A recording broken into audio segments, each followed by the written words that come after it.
You're mine now.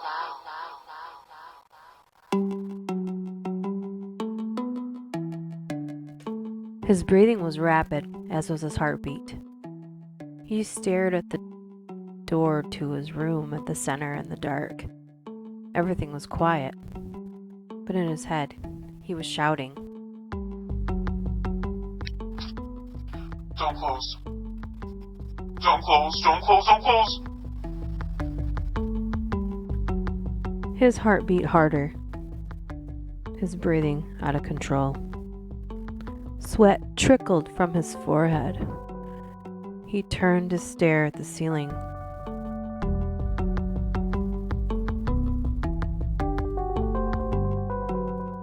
Counting the tiny nubs on the popcorn ceiling, he needed a distraction. He heard the door budge just slightly, making a rustling noise against the carpet. He sat up and screamed. Don't close! Staring at the door that was now rocking back and forth, he prayed that the inanimate object would obey him, not do the opposite of what he was hoping. Don't you dare fucking close. He was 8 when he realized he could make things move with his mind. He started with a pencil. Every kid's tried it, but for him, it actually worked. At home, he secretly practiced it for hours and hours. First, by rolling a pencil toward him and rolling it back. Then, more pencils. Then he learned he could command them to stand upright on their sharpened tips. Then he moved on to his toys. Then he moved on to other things in the house.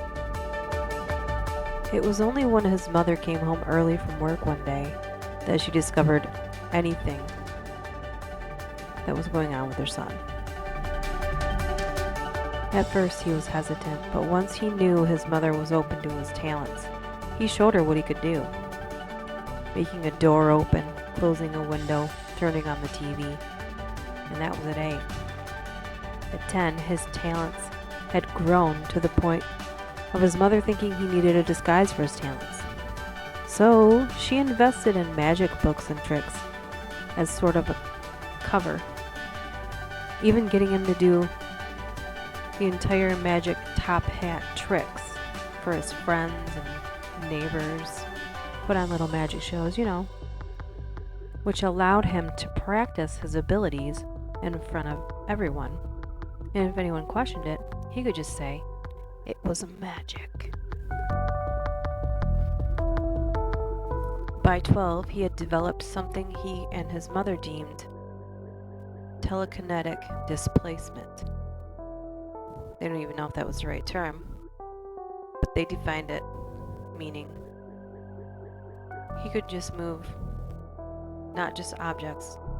Now he could move energy and his thoughts. The thoughts of others. By 14, the mere suggestion by someone, when he could hear, would then place that thought into an energy into his head, and then into motion. They discovered this one day when his mother suggested out loud that they go shopping. Immediately, her purse and keys were at the front door. They both felt an invisible force pulling them out of the house to the car that started itself. This development led to a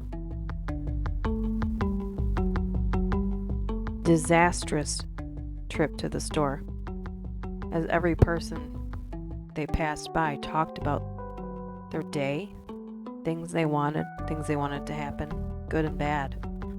Items flew off the shelves. No one knew it was him, of course, but they left, agreeing that when in public, he would now have to wear headphones or earphones and listen to music that only had no lyrics to them. By 16, His talents had grown out of his control, and he had begun to fear talking or even hearing someone else talk. By 18, he and his mother agreed they needed help and had contacted professors at the Psychic Research Center. This is when everything went from bad to worse. Getting them to understand the severity of his powers was daunting and became dangerous quickly. Once they finally understood, they came up with a plan.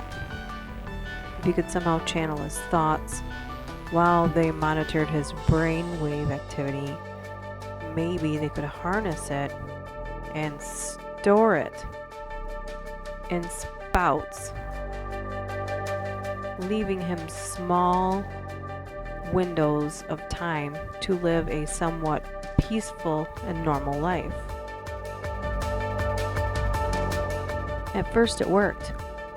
He had the most relaxing 30 minutes he could even remember in more than a decade. After that he fell asleep, finally feeling safe and relaxed enough.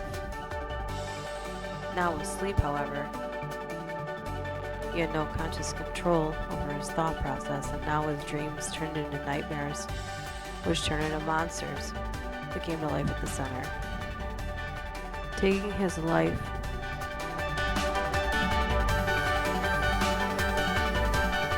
and everyone else's life into the nightmare together.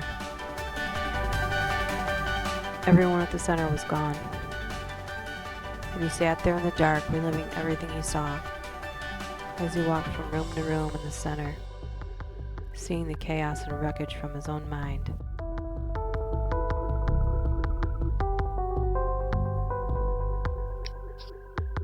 Don't close.